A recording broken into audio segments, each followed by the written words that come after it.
가만히 놔둬 시작입니다. 나스닥 주간 분석 영상 시작하도록 하겠습니다. 금요일 장은 3대 지수 모두 큰 폭으로 하락을 했습니다. 역시나 하락 장악형 캔들이 나오고 진돗개 1호 발령이 되고 나서 원하지는 않았지만 4월 관세빔 하락이 끝나고 반등이 시작한 이후로부터 가장 큰 하락이 나온 날이 아니겠느냐. 단기 매매자들과 눈치 빠른 시장 참여자들의 대규모 차익 실현이 나와버렸습니다. 주말간에 멤버십 영상을 하나 올려드렸는데 8월에 큰 조정이 시작된다고 하면 그때 어떻게 대응을 해야 하는가 가상의 시나리오와 매매의 작전에 대한 영상을 올려드렸습니다. 멤버십 여러분들은 참고해 주시고요. 그 외에 다른 멤버십 영상도 조정이 시작될 시 우리는 어떻게 해야 되는가 미리미리 준비하고 있었죠. 미리미리 매매 기법을 숙지하라고 말씀드렸었죠. 다시 한번 복기를 해보시고요. 멤버십에서는 이미 우리는 낮은 가격에서 매집을 끝내놨기 때문에 모두가 탐욕에 쩔어 있을 때 수익을 실현해야 되는 평단의 기준, 그리고 향후 조정이 왔을 시 어떻게 해야 하는가, 그리고 조정이 올 수밖에 없는 이유 다 설명드렸고요. 평단이 낮은 물량조차도 약간의 부분 매도를 실시하면서 대비를 해왔었습니다. 주식을 거꾸로 하면 안됩니다. 공포지수는 드디어 뉴트럴, 원하지는 않지만 피어의 단계로 갈 수도 있겠다. 올 테면 와라. 푸덴콜 옵션 강세장이 끝나는 신호는 푸덴콜 옵션이 0.70 위로 넘어가는 순간 강세장은 끝난다. 그리고 어떤 유튜버들은 초보 인증을 하는지 벌써부터 싸다고 주식을 사는데, 물론 단타는 상관없죠. 이렇게 급격하게 내렸을 때는 반드시 기술적 반등이 나오니까 매수하여 짧은 반등을 먹고 튀는 단타 매매 전략은 당연히 유효하고요. 하지만 홀딩을 해야 되는 스윙의 물량은 최소 푸덴콜 옵션이 0.80 위로 올라가서 진짜 주식이 많이 싸졌을 때, 그리고 0.90 이렇게 정말 센 조정이 와서 0.90 위로 올라갔을 때 홀딩하는 스윙의 물량을 잡는 겁니다. 키움전사의 주간 동향을 보면은 그래도 금요일에는 속스 S 키움전사가 약간의 방어를 해주면서 TQ보다 속슬이 조금 덜 내렸다. 그리고 이제 피그마에 열중하고 있는 모습, 주간 순매수도 피그마, 그리고 노보노디스크, UNH 월간에서도 피그마가 상장을 한 지가 이틀밖에 안 됐는데 월간 순매수에 잡힌다는 게 이거 진짜 시장에서 많이 살 게 없다는 거예요. 그리고 UNH, 최근에 UNH를 많은 사람들이 사서 개쳐 물렸는데 떨어지는 칼날은 잡는 게 아닙니다. 떨어지는 칼날을 계속적으로 잡는 거는 지구상에 유일하게 한 종목, 미국 지수입니다. 미국 지수는 시간이 많이 흐르면 무조건 우상향을 지금까지 해왔던 과거가 있기 때문에 미국 지수만 떨어지는 칼날을 잡는 거지, 유나헬, 노보노디스크 물론 더 떨어지면 반등은 할 수 있겠죠. 그런데 월봉, 주봉, 일봉의 추세가 완벽하게 꺾였다. 돈을 굳이 추세가 완벽하게 꺾인 이런 개별 종목에 묻어놓을 필요가 있겠느냐. 차라리 그냥 미국 지수를 사라. 다음 주 어닝 발표, 다음 주는 빅테크가 없고 최근에 주목을 받았던 중소형주가 대거 실적 발표를 합니다. 주요한 기업을 체크해드렸고요. 팔란티어, 그나마 팔랑티어가 나스닥에 투심을 다시 되살려줄 수 있는 유일한 기업이라고 볼 수가 있으며 AMD도 있네요. 그런데 이러한 중소형주들이 아무리 실적이 잘 나와서 떡상을 하여도 시총이 작기 때문에 지수를 극적으로 끌어올려 줄 수 있을까? 그러한 의문이 듭니다. 다음 주 주요 일정입니다.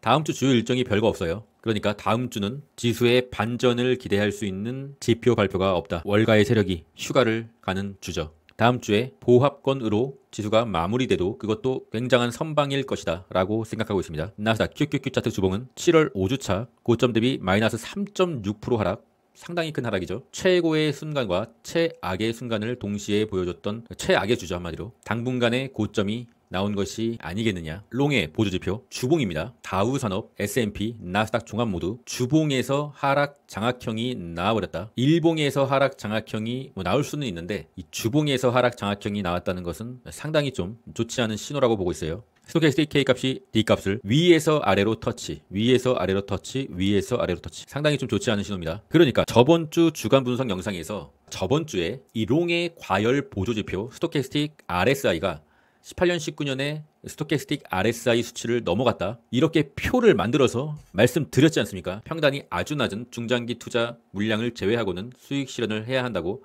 과열이라고 말씀드렸지 않습니까? 그런데 이번에는 다르다. 나스닥은 신이다. 조정은 없다. 그런 말이 대부분이었고요. 그런 말이 들릴 때가 고점입니다, 여러분. 골드입니다. 골드가 긴 횡보를 하고 있는데 골드의 지지선은 파란색 선. 바꿔 말하면은 이 파란색 선에 오면은 골드를 단기 매매로 들어가 볼 수 있겠다. 5월 중순부터 현재까지 계속 지켜줬던 파란색 선. 멤버십에서는 GDXU 금광이죠. 금광을 단기 매매하고 있다. 빅스 지수입니다. 빅스가 오랜만에 큰 상승이 왔습니다. 증시의 공포감이 높아지면은 빅스 지수가 오르는 것이죠. 빅스 지수는 짧고 굵게 오르고 소멸한다. 근본의 빅스 상품을 매수하신 분들은 최소 금요일 좀 낮은 가격에서 매수를 하셨길 바라고요. 적절하게 수익 실현을 하시는 게 좋지 않겠느냐. US100 나스닥 지수. 그러니까 제가 농담 삼아서 계속적으로 말씀드렸잖아요. 파란색 안드로메다의 선이다. 센타 우리자까지 가고 있고 검정색 라인은 블랙홀이다. 블랙홀에 빨려 들어가면 다시는 못 나온다. 다행인지 불행인지 블랙홀까지는 가지 않고 이제 지구로 복귀를 했습니다. 완연한 지구로 복귀. 지구로까지만 복귀를 해줬으면 좋겠는데 이 파란색 밑에 파란색 라인도 깨버리고 지하 세계로 파고들 것이냐. 위태위태한 상황입니다. 증시는 달리는 차와 같기 때문에 상승을 시작했을 시 쉽게 멈출 순 없으나 급 브레이크를 밟았기 때문에 하락 장악형 급 브레이크죠. 급 브레이크를 밟았기 때문에 이제 후진이 시작될 것이다. 그 후진이 수직으로 내리는 것이 아닌 계단식으로 계속 개미를 태우면서 내릴 가능성이 있다. 단타를 잘하시는 분들은 이런 기술적 반등을 먹는 단타가 당연히 유용하겠지만 벌써부터 홀딩하는 스윙의 물량을 적극적으로 담을 필요는 없다. US100 나스닥 지수 4시간 봉입니다. 4시간 봉상 RSI가 25입니다. 4시간 봉의 RSI가 25라고 한다고 하면 그래도 약간의 월요일에 기술적인 반등은 보여주고 쳐내려야 인지상정이 아니겠느냐. 원웨이로 일자로 내려 꽂는 장은 이거는 좀 예의가 아니지 않겠느냐. 18년 19년의 미중 관세 전쟁 차트입니다. 주말 영상마다 이때의 차트가 현재의 차트와 굉장히 유사하다고 말씀드렸죠. 이때도 중국과 관세 전쟁이 시작되자마자 급격한 하락을 하고 V자로 말아 올리더니 이쯤에서 좀 문제가 하나 터졌어요. 이때 미중 관세 협상이 또다시 결렬이 된 거죠. 그럼에 따라서 다시 급격하게 하락. 이때는 되돌림 조정이 마이너스 11.5% 정도 나왔었고요. 그런데 여기서 극적으로 다시 협상 타결이 되면서 다시 V자 반등을 시작했죠. 이때의 차트를 현재와 한번 비교해 보겠습니다. 어떻습니까? 하락, 상승, 조정, 되돌림. 현재 하락, 상승, 조정, 되돌림이 조금 시작되려고 하지 않겠느냐. 18년 19년은 84일 동안 23% 하락, 130일 동안 33% 반등, 그리고 31일 한 달 동안 11% 하락. 현재는 48일 동안 마이너스 25% 하락, 115일 동안 42% 반등. 18년 19년 때보다 좀 더 짧은 기간으로 낙폭과 반등폭은 더 셌죠. 그렇다고 하면 그냥 단순히 뭐 그럴 리는 없겠지만 똑같은 패턴으로 이번 조정이 진행된다고 했을 시 현재의 패턴이 과거의 패턴보다 기간은 짧고 힘은 더 셌기 때문에 31일이 되지 않은 뭐 한 25일 정도에서 뭐 한 30일 정도, 그 정도에서 한 12% 내지 한 13% 정도, 뭐 이 정도로 뭐 좀 대략적으로 각오는 해두고 분할 매수 계획을 짜보는 게 좋지 않겠느냐. 항상 주식은 보수적으로 할수록 이 시장에서 살아남을 확률이 커지고 살아남는다고 하면 돈을 번다는 얘기이기 때문에 오랫동안 롱런할 수 있다. TQ, 그러니까 TQ가 말씀드렸잖아요. 금요일에 굉장히 좋지 않은 큰 하락 장악형이 떴다. 그리고 엄청난 개파락, 7월 달에 상승분을 모두 반납을 해버렸습니다. 원하고 있진 않지만 18년 19년과 똑같은 패턴이라고 한다면 TQ는 최대 낙폭 59달러까지는 좀 열어놔야 되지 않겠느냐. 엔비디아는 다행입니다. 물려도 대장에 물려야 되는 것이죠. 엔비디아는 평온해요. 어떻게 보면 매크로 상태를 안 본다고 하면은 지금 뭐 21선도 이탈하지 않았기 때문에 상승의 채널도 이탈하지 않았기 때문에 만약에 엔비디아가 다음 주에 다시 한번 이 상승 채널 21선까지의 조정을 마치고 다시 한번 상승한다면 증시는 다시 살아날 수 있습니다. 그런데 약간 위태위태하다. 그런데 엔비디아가 21선을 명확하게 이탈하는 캔들이 나온다고 하면 엔비디아가 문제가 아니라 전체 증시가 심각한 패닉셀이 나올 수가 있다. 엔비디아를 갖고 계시지 않더라도 엔비디아 차트를 보면서 증시의 방향을 체크하셔야 됩니다.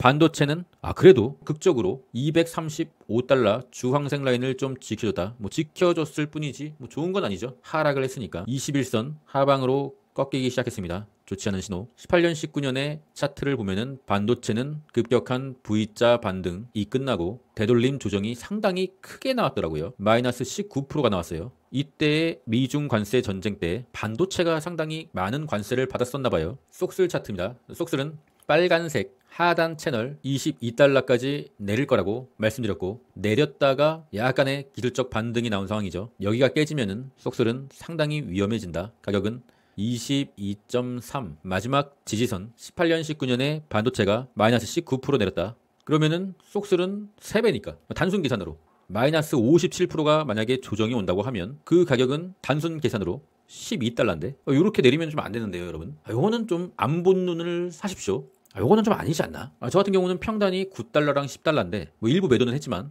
요거는 요러면 안 됩니다, 여러분. 테슬라는 솔직히 차트 분석을 하고 싶지 않지만 그래도 테슬라를 가지고 있기 때문에 차트 분석을 한번 해보겠습니다. 선을 굉장히 많이 거놨죠. 지지선을 연장시키면서 거놨는데 그 지지선마저도 이탈했다. 이제 일목균형표의 하단 라인 295달러가 최종적으로의 지지선이다. 이탈하면은 사요나라. 4시간 봉입니다.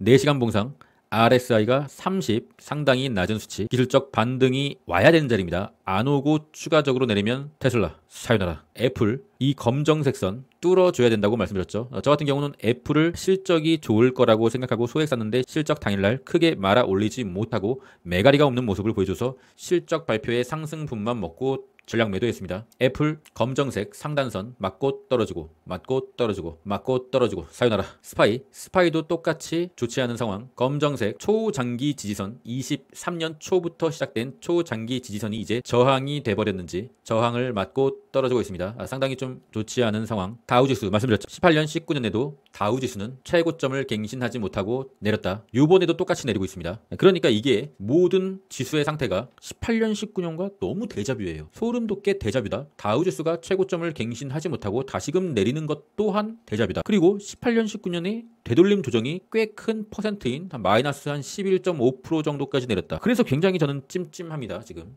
숏의 보조지표 숏이 스토캐스틱 K값이 D값을 아래에서 위로 터치하고 반등을 조금 꾀하고 있는 모습, 좀 위험한 상태입니다. 롱을 가지고 있는 우리에게는 많이 위험한 상태. 키움전사의 ETF 순매수는 이 와중에도 테슬라를 산다. 잘한다 아주 그냥. 너 키움전사의 ETF 순매수에서 TSLL이 상위권에 있는 날은 테슬라가 못 간다니까. 너무 부정적인 얘기만 하는 것 같아서 좀 긍정적인 얘기를 드리자면 요 표는 연초에 상당히 공신력 있는 유저가 만든 표인데 25년을 플러스 10%에서 20%의 상승률의 해라고 예상한 표입니다. S&P 500을 말하는 거고요. 그렇다고 하면 목요일까지 9%의 상승을 보여주고 현재 6%의 조정이 시작되었는데 조정이 이렇게 온 다음에 다시금 연말에 오를 수가 있다.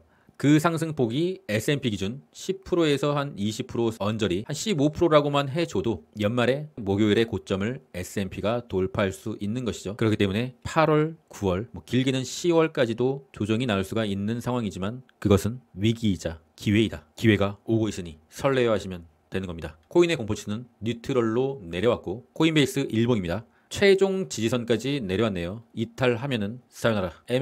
MSTR은 지지선을 이탈. 사요나라. 테더의 차트입니다. 테더가 올라가면은 코인은 좀 내려요. 반비례 관계입니다. 오늘은 볼린저 밴드 둥둥이 떴다가 약간의 다시 볼린저 밴드 안으로 들어오려는 흐름. 볼린저 밴드 계속적으로 올라가고 있고요. 추가적으로 테더가 이렇게 오르면은 코인 시즌 자체가 위험해질 수가 있다. 큰 조정이 나올 수가 있다. 현재 오늘은 조금 하락을 하고 있지만 상승을 멈춰주고 다시 볼린저 밴드 안으로 들어와서 좀 내려줘야 코인들이 재상승할 수가 있는 것이죠. 비트코인 볼린저 밴드 하단 둥둥이 뜨고 나서 약간의 볼린저 밴드 안으로 다시 들어오려는 흐름. 어떻게 보면 약간의 단타 기회였네요. 오늘 아침이요. 여전히 지지선 110K 부근으로 생각하고 있습니다. 게더리움 다시 게더리움으로 복귀를 하는 것 같습니다. 지지선은 3,500이 되지 않겠느냐 했는데 3,500을 단숨에 이탈하고 추가적인 큰 하락이 나오고 있습니다. 이제 이 파란색 라인은 다시 한번 저항으로 발현되게 되는 것이고요. 추가적으로 저항 근처도 가지 못하고 내리면은 사요나라. 최근 들어서 이더리움을 이러한 고점에서 부분 매도를 하시라고 말씀드렸고요. 물론 11월 진짜 라스트 불장이 남아있다고 생각하시면은 어쩌면 현재가 기회일 수도 있어요. 그런데 한 가지 걸리는 게 언론에서 그리고 많은 유튜버들이 이제서야 이더리움을 찬양하기 시작하면서 매집을 한다. 이제서야 이더리움을 매수를 하기 시작했다. 이런 말이 최근에 너무나도 많았어요. 계속적으로 말씀드리고 있었죠. 멤버십과 구독자방에 이더리움은 살 때가 아니라 팔 때다. 뉴비들이 들어올 때가 고래들이 물량을 던지기 가장 좋은 때다. 이번엔 다르다. 그런 건 없다. 이더리움이 만약에 크게 좀 조정을 받으면은 이렇게 좀 기술적 반등을 먹는 매매를 할 수는 있겠지만 최소한 여기서 이더리움을 사는 거는 미친 거죠. 제가 봤을 때 미친 거. 팔아야 될 때 많은 유튜버들이 선동을 하면서 샀다. 제가 5지랖 넘게 댓글까지 달았습니다. 그 유튜버들한테 지금 이더리움을 살 때가 아니라고. 하지만 좋다고 사더라고요. 그리고 하락을 맞고 이제 분할 매수의 단계다 라고 자위를 하고 있습니다. 이게 우리나라 유튜버들의 현실이다. 주봉을 보면은 하락 장악형이 크게 뜨고 나서 좀 좋지 않은 상황, 기술적 반등이 조금 나와줘야 되는 상황이라고 보고 있습니다. 멤버십에 관심 있으신 분들은 고정 댓글 링크를 확인해 주시고요. 더 시적 구독자방은 무료이며 패스워드는 4321 어느덧 600명이 거의 다 돼가네요. 저는 개인적으로 롱을 다 팔고 숏으로 모든 물량을 체인지한 건 아니에요. 왜냐? 요번에 조정이 25년의 마지막 기회라고 생각하고 있고, 제가 남겨둔 롱의 물량은 평단이 굉장히 낮은 물량이기 때문에 아무리 조정이 진짜 18년 19년처럼 마이너스 한 11%, 뭐 12% 정도 때려 맞아도 그 물량은 여전히 양전 상태이기 때문에 그걸 다 계산하고서 남겨둔 것이고요. 그리고 요번 조정은 위기이지만 기회라고 생각하고 있습니다. 요번 조정에서 얼마나 현명하게 많은 물량을 담느냐가 25년 마지막에 여러분의 계좌의 향방을 가릴 것이다. 썰물이 빠졌을 때 비로소 누가 발가벗고 헤엄쳤는지 알 수 있다. 워렌 버핏. 고점 언저리에서 부분 매도를 하면서 어느 정도 현금 비중도 만들어놨고요. 빠질 테면은 빠져라. 그때 다시 들어간다. 그럼 전 끝까지 하겠습니다. 이상입니다.